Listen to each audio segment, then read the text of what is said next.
power and progression to the creative righteous children. Y'all are now tuned in to Quran's realm.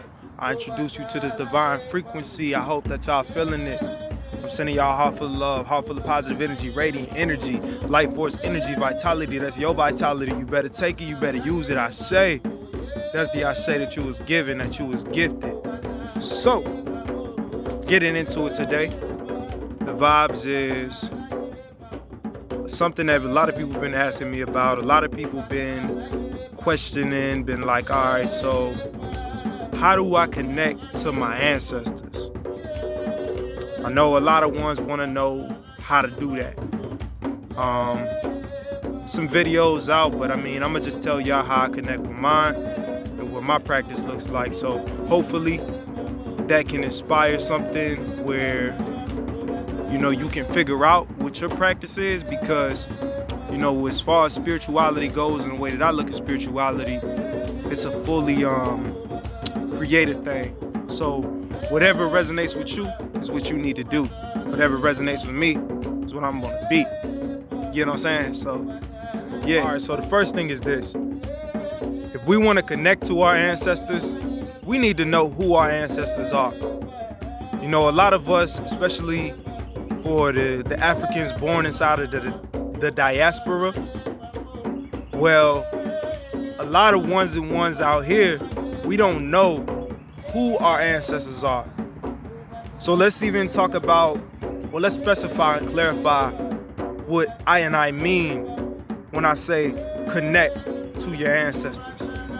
When I say ancestors, I'm meaning those who came deep, deep before you, but those who are you.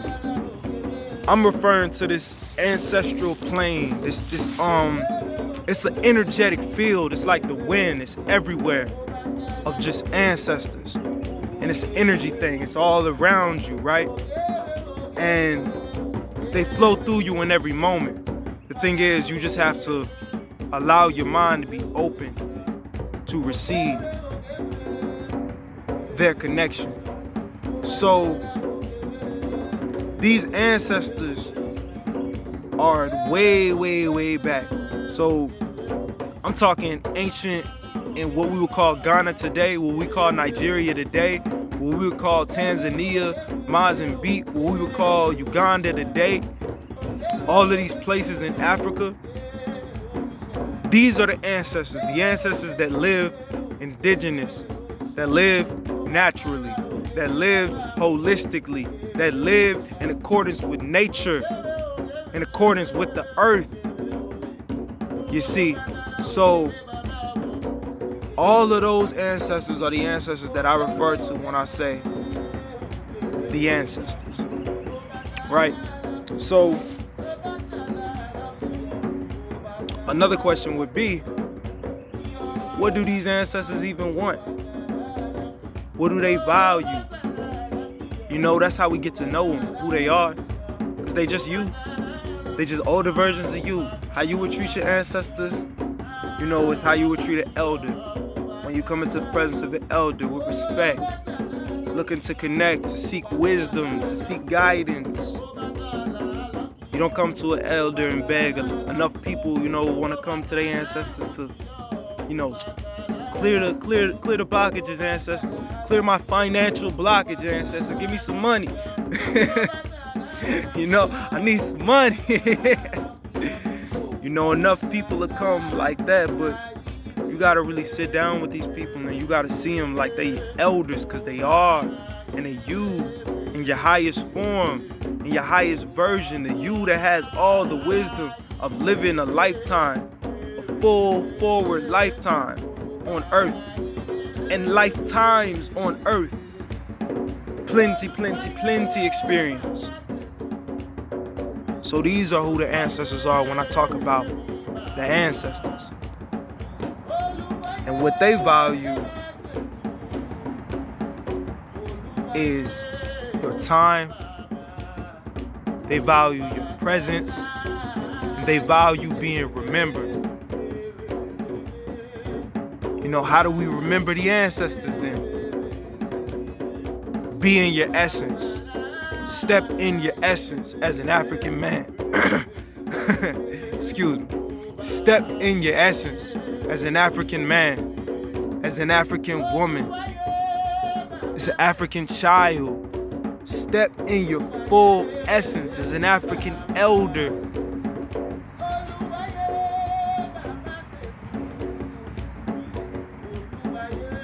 Listen to the ancestors. You know, listen to African music. You know, whether it's modern African music like Afrobeat, because a lot of these artists, you know, they have familial ties as well and ancestral energy as well. We all one people, one blood.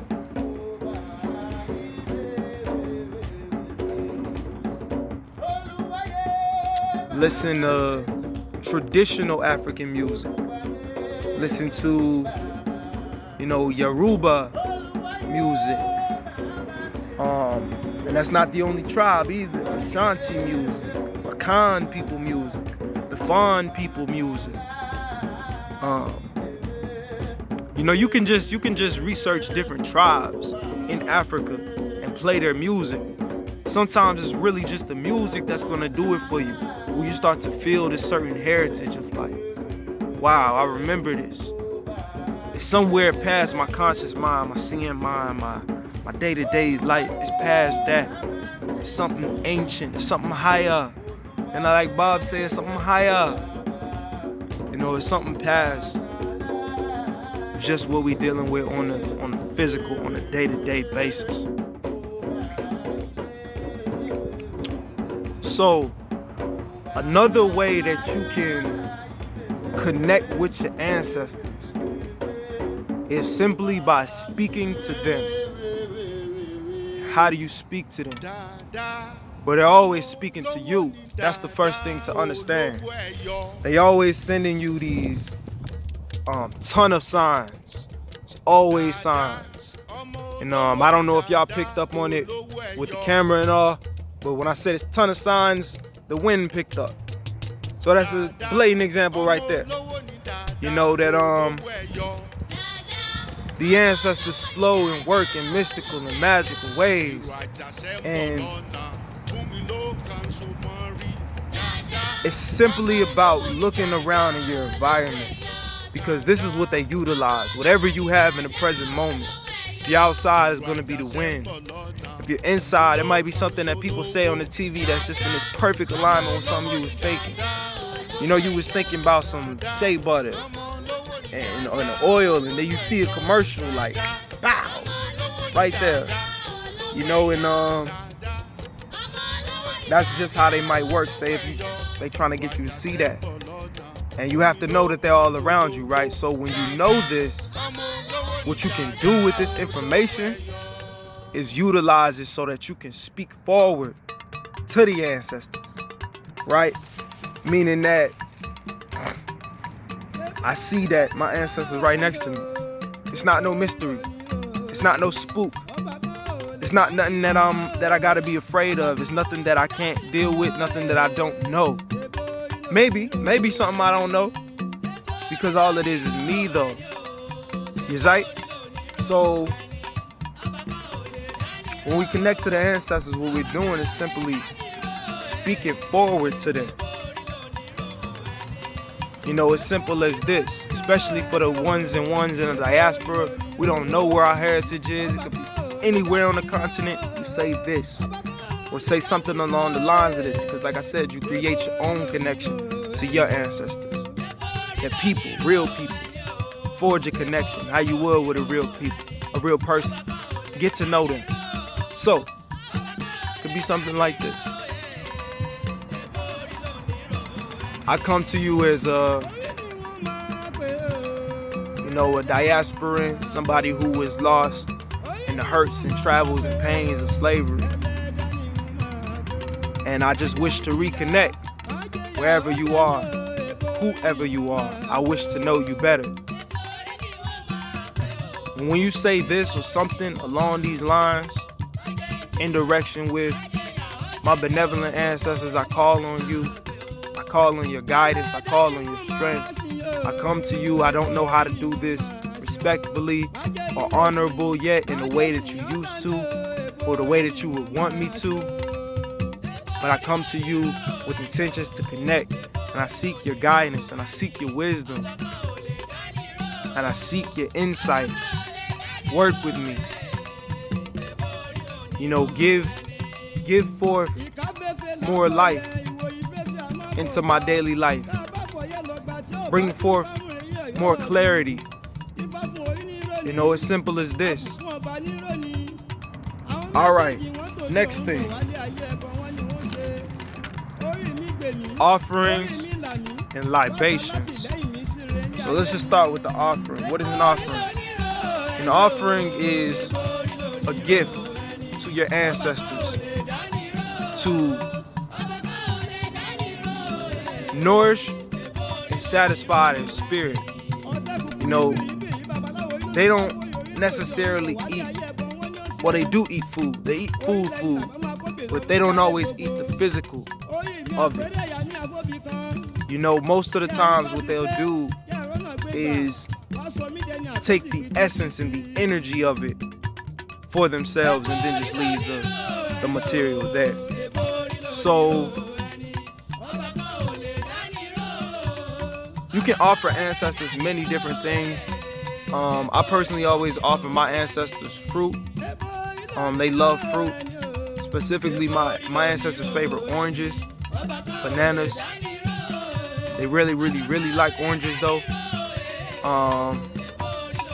And yeah, that's mainly what I'll do as far as fruits. I've never done a meal still for my ancestors, but I know plenty people who have who cook meals. They'll cook chicken and meat and stuff. I don't eat meat anymore, but because I Untitled man. But still, your ancestors probably ate meat. So if you want to give them that, they might eat that. But you know from the connection, and you'll know from what they tell you. You know, because they probably ate fruit too, you know, with the meat. Nowadays, people just eat meat. Whole nother thing. Without the balance. Eat it without the balance. Whole nother thing though. So yeah, you can bring fruit. You can bring even things like honey. You know, you can bring, you know, sometimes it's just something that's symbolic to you as a type of food. You know, you could bring them tea, and that's where we come into libations. You know, they love water, of course, plenty of water. You know, and what that's going to do for them is also nourish them, also feed them. So when you're presenting an offering, I like to do it as a tree, you know, because the tree is the earth, and the earth carries all of the ancestral energy that has ever existed inside of it, because the earth is our mother, our sacred mother. And yeah, that ancestral energy is laying inside of it. You know, it's right there. So I like to come out to the earth, you know, come to a tree and, you know, leave a fruit. But the thing about making an offering is this: before you offer anything to your ancestors, make sure you taste it first. Make sure you taste it, because don't give your ancestors anything that you wouldn't eat, which is the exact reason that I don't bring my ancestors meat, because I wouldn't eat it. I have to taste it for y'all, you know. And if I can't taste it, I can't even season it right, I can't flavor it right, I'm not gonna do it, because, you know what I'm saying, I can't cook it for y'all if I'm not gonna eat it. So, you know, yeah, taste the food before you offer. And then after you taste it, and it's something that you would eat yourself, just leave it. Say, I leave this food for y'all. You know, I hope y'all eat, I hope y'all nourish. Just have a conversation with them. You know, do it from an intention of love. Do it from an intention of, I care for y'all. This is all that they ask. This is all that the ancestors ask. You know, and the benefits of your ancestors, just to touch on that a little bit, is that they will clear the roadblocks. You know, they open up doors. They give you more clarity. Winsight. They give you winsight. Insight to win. Winsight. You know, and They help you. They help you understand and guide through this life. And they make your road a little bit clearer. And they help you see the lessons in every situation in life, instead of just some big situations. Or just waiting for that time where it's like, damn, this is so big, this got so intense.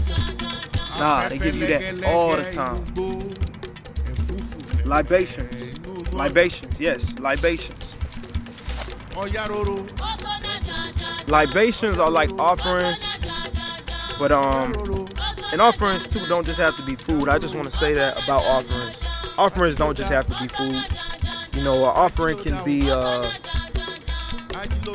like somebody's favorite card. You do somebody in your family, a real close spiritual ancestor that you had, could have been a favorite card. You know what I mean? Just whatever that person had, their interest was. You know, it could be their paintbrush if they was an artist. You know what I mean? Just whatever it is that's gonna, spark that connection for you. So libations are drinks, drink form of offering. So a type of offering where you just give thanks and you give reverence and you give praise and you give the honor as you feed in the water to the earth. You feed in the water to your ancestors. You could also feed alcohol. If you had alcoholics in your family who you were close with, benevolent ancestors that have helped you, or that you was cool with, or they was cool with your parents, or whatever, that they was good people, but they had their vices, drinking. You can even leave, that type of drink. You could probably even make smoothies. I never did it like that, a libation like that, but your practice is creative to you. We as the African melanated people, we are creative people. I'm no one to tell you how you should practice and live your life and your spirituality. You must know that. You must find that for yourself so you can know what is my way to go about and navigate through this world. So anything that I give you, make sure you take it with a mind of creativity. And you think, okay, he did say this. I appreciate that. Okay, I can use that, but let me put my spin on it, because this is my relationship with my people. This is how I heal my people. And as you heal your ancestors, you will definitely heal the connection with your family. For sure. So, what else? Maybe for another video, because this video has gotten kind of long. I'm sure y'all might want me to touch down on altars and ancestral altars and setting up that, because that's a whole video in itself. But feel free to like this thing up, because subscribe this thing up, drop a comment down, too, because I want to know the ways that y'all connect with y'all ancestors, if y'all do already, and ways that you would want to share with me, you know what I mean? Ways that you would want to create your practice when you do begin to practice connecting with your ancestors. So, like I said, the video is getting kind of long. I hope that y'all just soaked in all of this information. I hope that y'all soaked in all of this goodness and purity. And with that being said, I greet y'all with a heart full of peace. Say farewell with a heart full of peace, power, infinite progression. Forever. Shah Rastafari. Live up, never give up. Live up. Yes, I am. One.